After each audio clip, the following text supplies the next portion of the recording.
Can your daughter not speak? The question hung in the autumn air like a challenge. Daniel Sterling adjusted his expensive coat, momentarily forgetting the endless stream of emails demanding his attention.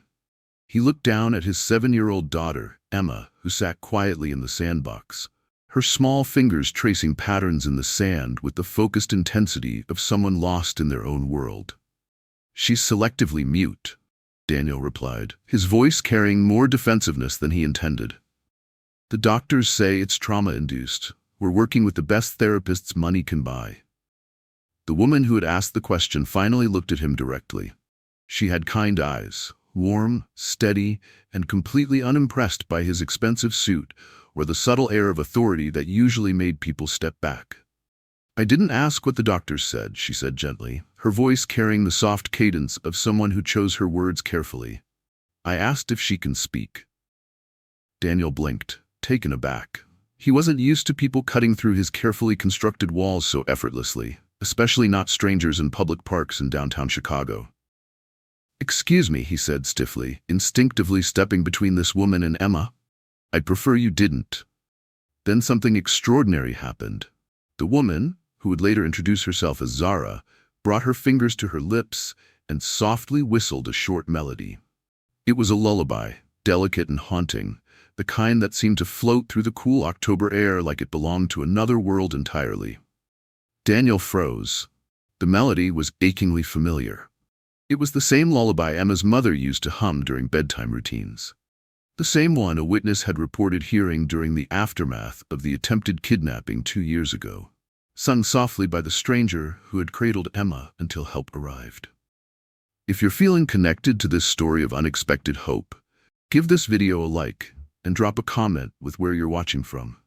Sometimes the most powerful connections happen when we least expect them. Emma's head tilted slowly, her small fingers pausing in the sand. Zara leaned in closer, her voice low and infinitely gentle. "Do you remember that song, sweetheart?" Then, for the first time in over 2 years, Emma did something that made Daniel's world tilt on its axis. She laughed. Not the quiet, careful sound she sometimes made, but a full, bright, unrestrained laugh that rang out high and clear like the sound of silver bells in the crisp afternoon air. Daniel's knees nearly gave out. His successful businessman composure cracked like ice in spring.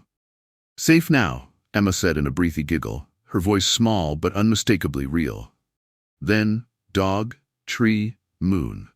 Daniel dropped to a crouch as if gravity had suddenly remembered how to work.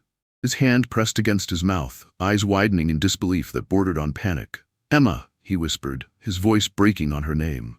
His daughter turned, looked directly at him for the first time in months, smiled with genuine warmth, and pointed to a nearby squirrel. "Fluffy," she said simply.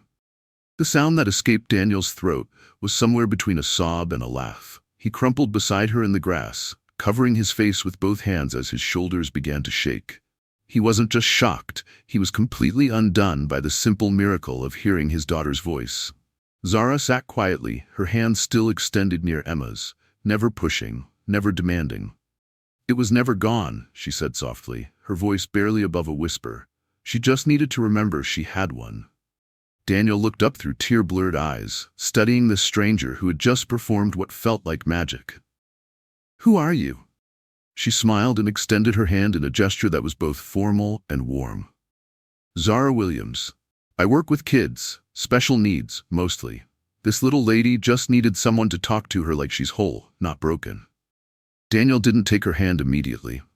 He was too busy staring at her face, scanning her features as his mind scrambled to connect fragments of half-remembered details. His gaze fell to her wrist as she lifted her hand to tuck a strand of curly hair behind her ear. That's when he saw it, a long faded scar along the inside of her forearm. Barely visible unless you knew to look for it, but unmistakable once seen. Daniel remembered it from the police report. The injury sustained by the nurse who had refused to leave Emma's side until paramedics arrived that terrible night. The woman who had disappeared before he could thank her properly. "You," he began, but the words dried in his mouth like autumn leaves. Emma had already turned back to the sandbox, her tiny fingers digging happily into the sand as if speaking was just another game she'd mastered long ago. as if the last 2 years of silence had been nothing more than a long pause between sentences.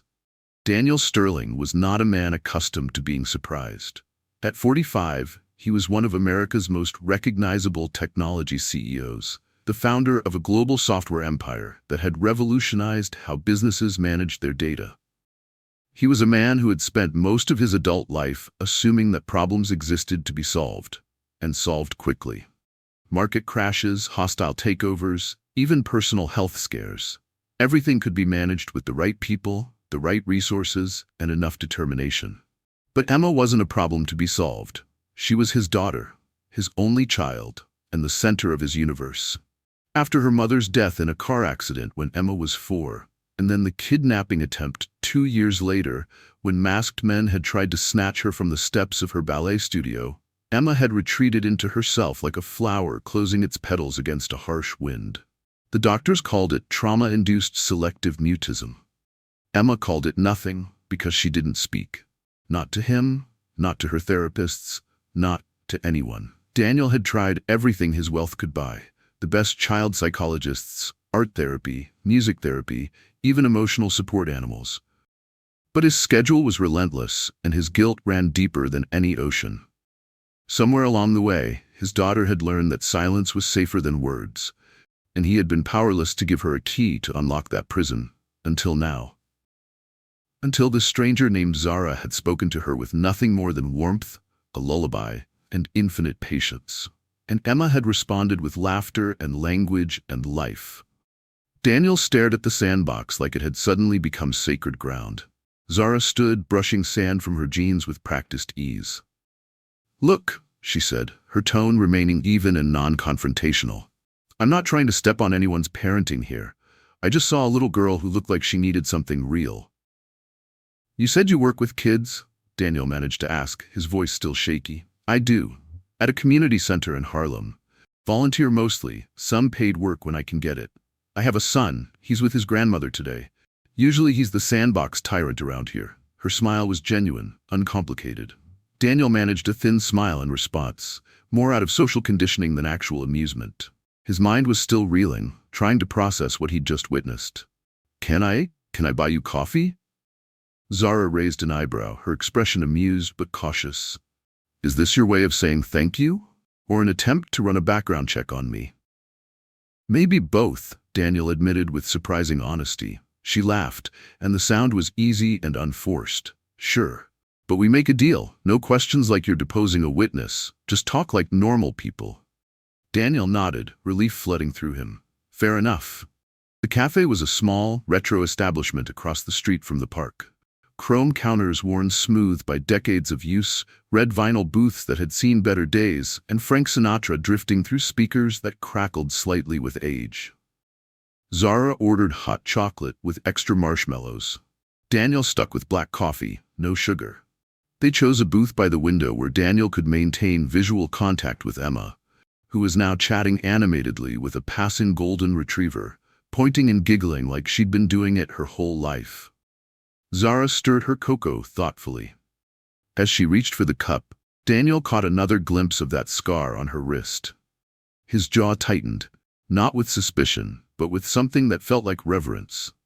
He said nothing about it directly, but something shifted in his expression. The next day, without a word to anyone, Daniel would call his private accountant and arrange for an anonymous scholarship to be established. Full tuition, books, everything covered, for Zara's son. Some debts, he understood now, couldn't be repaid with words alone. Back in the cafe, Zara was speaking again, her voice carrying the kind of wisdom that seemed older than her years.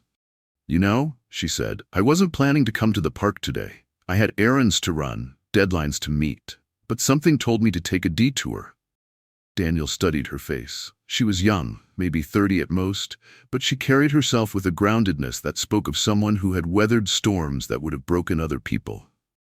There was something unshakable about her, like she'd learned hard lessons early and emerged stronger rather than bitter. "You said you volunteer," he observed. "That's admirable." She shrugged, a gesture that was both dismissive and humble.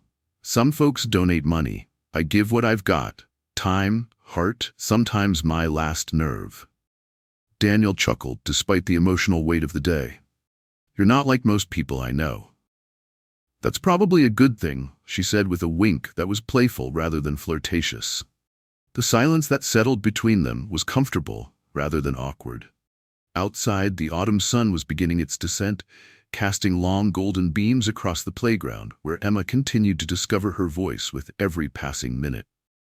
Daniel felt something shift in his chest, a subtle crack in the wall he'd built around his heart since the kidnapping.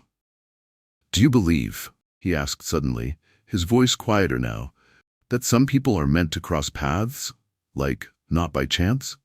Zara didn't answer immediately. She took a slow sip of her drink, marshmallow foam clinging to her upper lip, then looked him directly in the eye. "I believe some moments are too powerful to be coincidences. Your daughter spoke because something in her recognized something safe in me. That's not magic. That's human connection." Daniel nodded slowly. For the first time in 2 years, hope didn't feel like a cruel joke the universe was playing on him. "Would you consider," he asked carefully, "spending more time with her? With Emma?" Zara leaned back in the booth studying his face. "Mr. Sterling, I'm not a licensed therapist. I don't have degrees hanging on my wall or letters after my name. I'm not looking for credentials," he said quickly. "I'm looking for someone who sees her, really sees her." Zara paused, then offered a soft smile that seemed to light up the entire cafe. "I'll think about it." They finished their drinks in companionable silence, both watching through the window as the little girl outside drew circles in the dirt, circles that looked, for the first time in years, full of infinite possibility. 2 days later, Daniel Sterling found himself standing at the edge of Riverside Park's playground again. This time, there was no phone in his hand, no expensive suit jacket, no security detail lurking at a respectful distance. Just him, Emma, and a small picnic basket swinging from his elbow like an olive branch offered to the universe. Emma clutched her favorite stuffed bunny in one hand and looked up at her father with eyes that seemed brighter than they had in months. "She come?" she asked, her voice barely above a whisper but clear as crystal. Daniel knelt beside her, his heart doing complicated things in his chest. "I hope so, sweetheart," he said gently. "I told her we'd be here." Emma nodded solemnly, then lowered her head and began kicking at the gravel with the toe of her sneaker. Daniel noticed how much more expressive she'd become in just 48 hours. Her movements were less hesitant, her eyes brighter, her very presence more solid somehow. Her voice was still sparse, but it felt like dawn after the longest winter imaginable. And then, as if summoned by hope itself, Zara Williams appeared at the edge of the playground. She wore a denim jacket over a navy hoodie, her curly hair tied back with a colorful scarf that caught the afternoon light. In one hand, she carried a small container of apple slices. In the other, a book with a well-worn cover and slightly bent corners. Behind her, a boy of about 9 bounded along with the endless energy that seemed to be standard equipment for children his age. He had Zara's eyes and a mischievous grin that suggested he was always 3 seconds away from some harmless trouble. "Sorry we're late," Zara called out as they approached. "Someone insisted we stop to investigate every pigeon we encountered along the way." Emma smiled at the boy, who immediately dropped into the sandbox and began digging with the focused determination of someone planning to tunnel straight through to China. Daniel stood, brushing invisible dust from his jeans in a nervous gesture he wasn't even aware of making. "You came." "I said I'd think about it," Zara replied, handing the apple slices to Emma with the kind of casual kindness that seemed effortless. "And then I realized there wasn't much to think about." Emma accepted the snack with a soft "thank you" that made Daniel's throat tighten with gratitude. Zara settled beside her on the edge of the sandbox without hesitation, opening the book across her lap like she'd done this 1,000 times before. Daniel remained standing for a moment, uncertain of his role in this delicate dance. He looked down at Zara, who was already absorbed in preparing to read to his daughter. "Can I sit?" he asked, feeling oddly formal. "You're the billionaire?" she said with a teasing grin that took any sting out of the words. "You don't need permission from me." But her tone was warm, inclusive rather than dismissive. Daniel chuckled as he lowered himself to sit beside them on the grass. "I'm trying not to be that billionaire today." Zara glanced at him sideways, approval flickering in her expression. Good start, bringing snacks instead of an entourage. Progress, right? Daniel said, and was surprised to find he genuinely meant it. Emma leaned into Zara's side. Her small body relaxed in a way Daniel hadn't seen since before her mother's death. There was no tension, no guarded stiffness, just a child being comfortable with an adult who had somehow earned her trust in the span of a single conversation. Zara began to read, her voice animated and full of rhythm, bringing the story to life with different voices for different characters. Daniel watched in quiet amazement as Emma began to mouth along with some of the simpler words, her lips moving silently but deliberately. When Zara paused in the story, Daniel leaned closer and said quietly, "She remembers the lullaby. You sang it during, you know." Zara nodded without looking up from the book. She was shaking like a leaf that night. I had nothing else to give her but my voice. Daniel swallowed hard, his throat tight with emotion he was still learning how to process. "Why didn't you say anything afterward? To the police? The press?" "I didn't want to be in the headlines," she said simply, flipping to the next page. "I've seen what the media does to women like me, especially when they don't fit the expected narrative. I saved a child. That was enough." Daniel exhaled slowly, rubbing the back of his neck. "And the scar?" Zara shrugged, the gesture matter-of-fact rather than dismissive. "One of them had a knife. I got in the way. Nothing heroic about it, just reflex." "You ever think about what could have happened to you?" Daniel asked, his voice barely above a whisper. "Every day," she replied honestly. "And then I remember what didn't happen because of what I did." Daniel felt something complex stirring in his chest. Respect, guilt, gratitude, and something else he couldn't quite name. It was hard to tell where one emotion ended and another began. The children began constructing an elaborate sandcastle, Emma giggling as Zara's son accidentally demolished a tower with his elbow. The sound of his daughter's laughter was still so new, so miraculous, that Daniel felt his eyes sting every time he heard it. "You're good with her," he observed. Zara shrugged again, watching Emma carefully place a shell on top of their rebuilt tower. "Kids need to feel seen. Most adults forget that simple truth." "I've forgotten a lot of things," Daniel admitted quietly.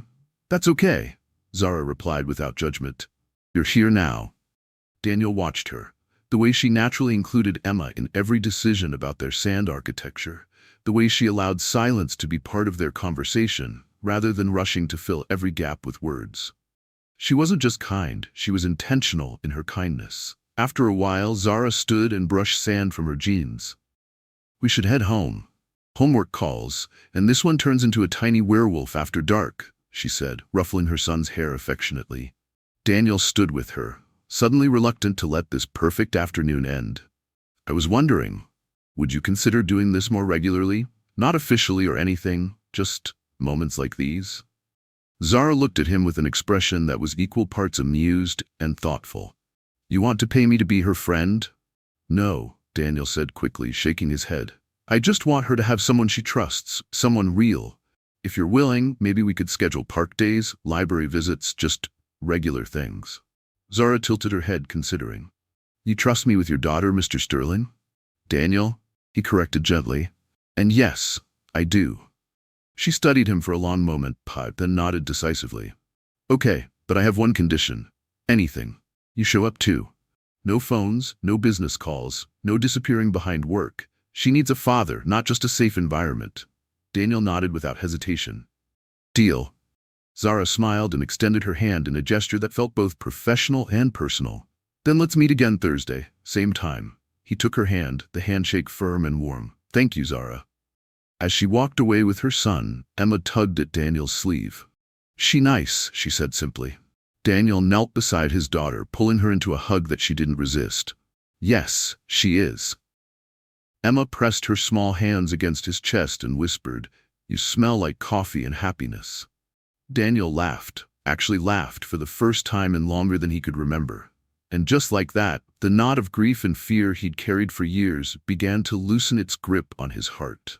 For the first time in a long time, he wasn't just surviving as a father. He was learning how to be present. And that, he realized, might be the bravest thing he'd ever attempted. The following Thursday arrived crisp and clear, with the kind of autumn light that made everything look like it had been touched by gold. Daniel arrived at the park 15 minutes early, carrying a thermos of hot chocolate and a soft blanket tucked under his arm. In his other hand, he held Emma's favorite stuffed bunny, freshly mended from a small tear that had caused tears of her own earlier in the week. Emma ran ahead to the sandbox, her pigtails bouncing with each step. She was humming, actually humming, and the sound made Daniel stop in his tracks.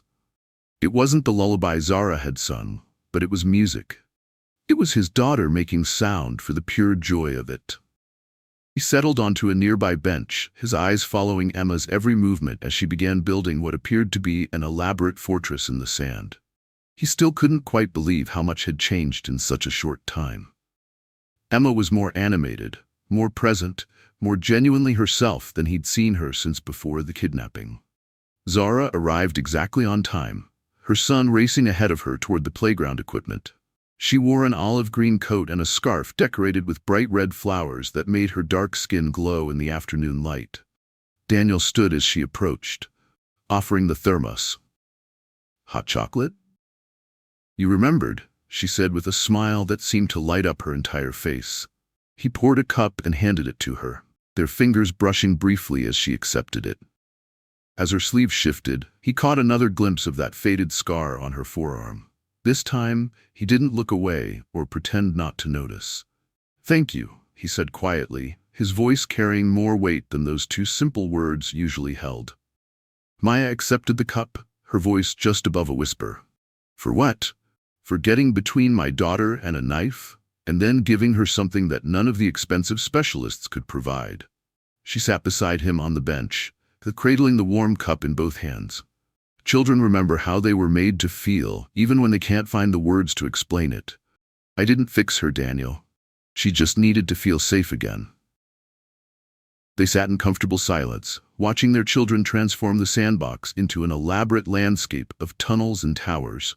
Emma was chattering now, not constantly, but regularly, pointing out architectural details to Zara's son with the serious concentration of a master builder. "How has she been this week?" Zara asked. Daniel exhaled deeply, the kind of breath that came from somewhere deep in his soul. Alive, talking. Not full sentences yet, but words. Real words with meaning behind them. He paused, a smile tugging at the corners of his mouth. "She sang in the bathtub 2 nights ago. It wasn't exactly in tune, but it was the most beautiful sound I've ever heard." Zara's eyes sparkled with genuine joy. "I bet it was." Daniel looked at her more seriously. "Can I ask you something personal?" Zara tilted her head, considering. "Depends on how personal. You said you didn't want to be in the headlines after what happened, but was there another reason you disappeared that night?" She didn't answer immediately, her gaze drifting toward the horizon where sunlight filtered through trees that were just beginning to show their autumn colors. "There was a police officer," she finally said, her voice careful and measured. "After I gave my statement, he kept asking questions that felt more like accusations. Said it looked suspicious, me being there at exactly the right time, having exactly the right instincts. Called me aggressive for intervening." Daniel's jaw clenched involuntarily. "You're kidding?" "I wish I was," she said quietly. "I was bleeding from a knife wound, and he wanted to know if I had a criminal record. Asked if I was involved somehow, so I walked away. I figured your people had everything under control, and I didn't want Emma's rescue to get tangled up in anything ugly." Daniel felt a wave of shame wash over him. "They didn't tell me any of that." "Of course they didn't," Zara said without bitterness. "They told you what you needed to hear, that your daughter was safe. The rest was just details they thought you didn't need to worry about." Daniel was quiet for a long moment, processing this new information. "I owe you more than hot chocolate in the park." Zara turned to face him, her expression serious but kind. "You don't owe me anything, but you owe her everything. Be there every day, even when she's difficult or quiet or pushing you away. That's what she'll remember when she's grown. Not the expensive gifts or the perfect vacations, but whether you showed up." Before Daniel could respond, Emma came running over, breathless and flushed with excitement. "We made a castle, Zara. It has stairs and everything." "Did you make a throne room too?" Daniel asked, kneeling to Emma's eye level. Emma nodded eagerly. Yes, and Leo fell in the moat. Zara burst out laughing. That's absolutely true. He tripped over his own feet and knocked down half the east wall. Can I see this masterpiece? Daniel asked. Emma grabbed his hand with sandy fingers. Come see now. He stood and followed her back to the sandbox, leaving Zara on the bench for a moment. When she looked up, Daniel was on his knees beside their sand creation, praising Emma's architectural skills like she'd just designed the next wonder of the world. Zara took another sip of her hot chocolate and smiled to herself. But the moment of peace didn't last long. Her phone buzzed in her coat pocket, a harsh sound that seemed out of place in the gentle afternoon. She glanced at the screen and saw a number she didn't recognize, though the area code looked familiar. She answered cautiously. Hello? A gruff male voice responded immediately. Zara Williams? Yes? This is Detective Rodriguez, NYPD. I was hoping to ask you some questions about an incident that happened about 2 years ago. The attempted child abduction outside the Riverside Ballet Academy. Zara's heart sank like a stone dropped in still water. I already gave a statement. Right, but some new inconsistencies have surfaced in the case files. I'd appreciate it if you could come down to the precinct sometime this week. Inconsistencies? She echoed, her voice tightening despite her efforts to stay calm. Daniel, still at the sandbox, glanced back and saw the color drain from Zara's face. He saw her free hand begin to tremble slightly. I'm with my son right now, she said, fighting to keep her voice steady. I can't talk about this. Understood, but I'll be in touch soon. We'd appreciate your cooperation. The line went dead, leaving Zara staring at her phone like it had just transformed into something venomous. Daniel was at her side in seconds, Emma's hand still clasped in his. Everything okay? Zara shoved the phone back into her pocket with more force than necessary. Just an old ghost. Nothing you need to worry about. Daniel didn't believe her. Not entirely, but he could see the worry lines creasing her forehead, the way her shoulders had gone rigid with tension. He didn't push, but he made a mental note to ask his security team to look into any recent police activity involving Zara's name. If that ghost comes knocking again, he said quietly, Sarah, you won't face it alone. Zara looked at him with surprise. You'd help me? I'm already helping, he said simply. You just don't know it yet. They shared a long look, unspoken understanding passing between them like a bridge being built in real time. Emma interrupted by tugging on Zara's jacket. More stories? She asked, hopefully. Zara smiled, pushing her worry aside for the moment. Of course, sweetheart. Let's go read under that big oak tree. As they walked toward the grass, Daniel lingered for a moment, his eyes narrowing as he thought about police departments, finding inconsistencies in cases involving women who had done nothing but save children. He pulled out his phone and dialed a number he kept for emergencies. This is Sterling, he said when the line connected. I need you to look into something quietly. Name's Zara Williams. NYPD is asking new questions about an old case. I want to know why, and I want to know today. Yes, sir, came the immediate reply. Daniel hung up and walked slowly toward the tree where Zara and Emma now sat in dappled shade. Emma was laughing at something in the book, but Daniel could feel it now. Beneath the healing, beneath the joy, there were still shadows waiting in the wings. Old ghosts that weren't content to stay buried, and he was determined to make sure those ghosts never got close enough to hurt either of the people who had become so important to him.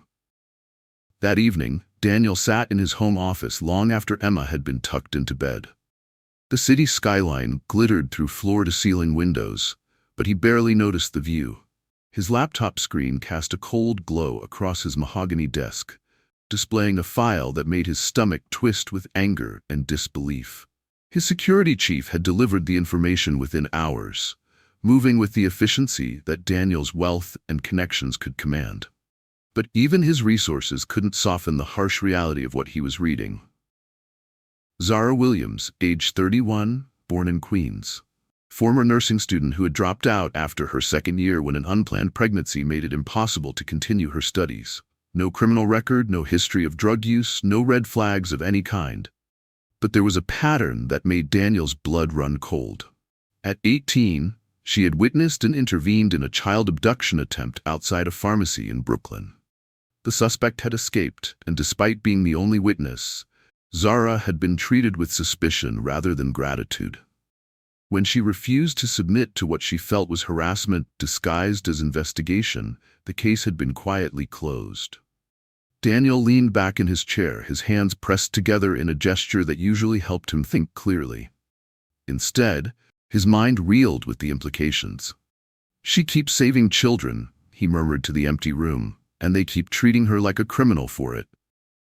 The pattern was clear and disturbing. Zara had developed an instinct for being in the right place at the right time when children were in danger. And instead of celebrating that instinct, the system had repeatedly punished her for it. His gaze drifted to the framed photograph on his desk. Emma at age 3, sitting on his shoulders at Lincoln Park Zoo, both of them grinning with the uncomplicated joy that seemed like a lifetime ago. That version of his daughter had vanished for 2 years, locked away behind walls of trauma and silence. Zara had brought her back, and now the same people who should have been protecting Zara were circling like vultures. The next morning, Daniel found himself driving through streets he'd never visited before, heading toward a part of the city that his usual schedule never required him to see.